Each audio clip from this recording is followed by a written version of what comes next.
दोस्तों, क्या आप जानते हैं एक समय भारत का सबसे अमीर आदमी अनिल अंबानी हुआ करता था, जिसके पास प्राइवेट जेट, दुनिया की सबसे बड़ी कंपनियां और अरबों डॉलर की संपत्ति थी।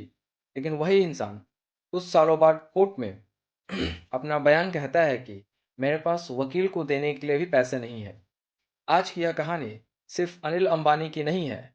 यह कहानी एक गलत फैसलों, अहंकार, कर्ज और गिरते साम्राज्य की है।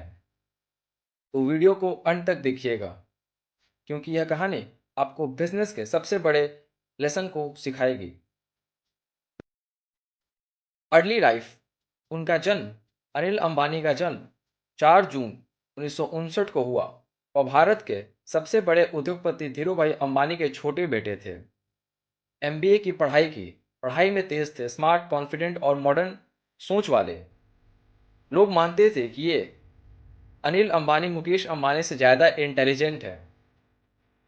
2002 में धीरूभाई अंबानी के निधन के बाद भारत का सबसे बड़ा बिजनेस झगड़ा मुकेश अंबानी और अनिल के बीच स्टार्ट हुआ।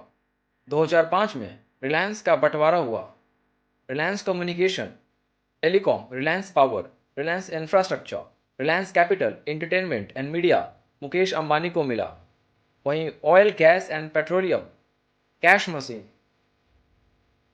नाउ ये सब अनिल अंबानी के मर्जर में गया। 2006 और 2008 के बीच अनिल अंबानी का समय गोल्डन पीरियड था।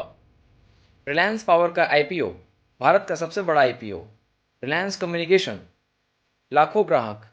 इंफ्रा, पावर, फाइनेंस, मीडिया, हर सेक्टर में एंट्री। 2008 में नेटवर्थ लगभग उनकी 42 बिलियन डॉलर हो गई। वो दुनिया के छठे सबसे अमीर आदमी बन गए। भारत में उनको एक बिजनेस टाइकन और एक अलग दर्जे का उद्योगपति मानने लग गया है। एक्सेसिव डेप्थ, हर बिजनेस पे रेवेन्यू से ज़्यादा खर्चा। एक्सपेंशन बिना प्रॉफिट के। Telecom, telecom war, Reliance communication, Airtel और वोडाफोन, जियो जैसे बड़े बड़े प्लेयर्स के साथ इनके वॉर में कंपनी का घाटा और उन पे कर्ज का बोझ बढ़ता गया। वहीं power project failure, coal allocation scam, project heavy delay.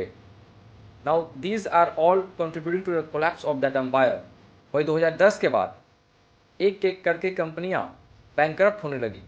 Reliance Communication totally bankrupt, Reliance Power huge losses, Reliance Infrastructure totally डेप्ट trap, Reliance Capital defaulted.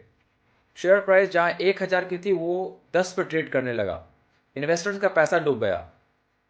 Now what are the key things that humiliation. वही 2002 में यूके कोर्ट में कहा कि मेरे पास अपने वकील को देने के लिए भी पैसे नहीं है। अनिल अंबानी को जेल जाने की नौबत आ गई। 2019 में रिलायंस कम्युनिकेशन, आरकॉम पे, Chinese bank, industrial and commercial bank of China सहित 700 से लेकर 750 करोड़ का बकाया था।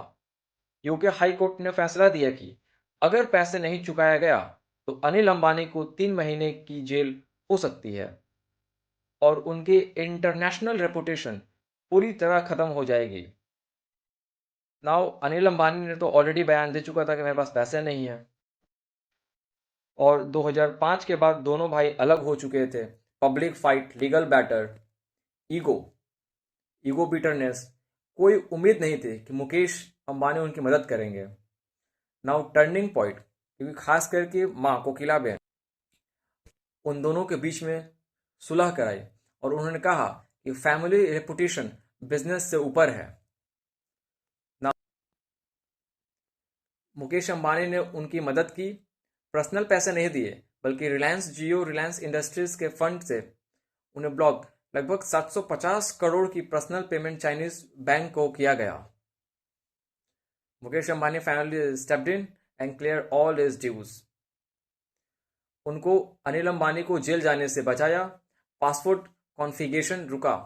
कोर्ट अटेम्प्ट से कहा, कोर्ट ने कहा कि अनिल अंबानी के जितने भी रकम बकाए थे वो सब चुकते हो चुके हैं, so is totally free now. Now what are the key lessons that you and I can take from this? जैसे कि डेप्थ, कर्ज ग्रोथ से ज़्यादा नहीं लेना चाहिए। डिस्ट्रक्शन, कर्ज डिस्ट्रक्शन भी ला सकती है। Cash flow is always the king. Technology और टाइमिंग इग्नोर नहीं कर सकते। दोनों अनिल अंबानी की कहानी हमें यह सिखाती है कि बड़ा नाम, बड़ी शुरुआत और बड़ी विरासत शुरुआत में हर गलत फैसले के सामने टिक नहीं पाती। सक्सेस ज़्यादा जरूरी है सस्टेनेबिलिटी, डिसिप्लिन और सही विजन। अगर आपको यह वीडियो पसंद आया तो please like this and share this video as much as you can. That's all. I shall see you soon. Till then, just for till then, goodbye. Thank you.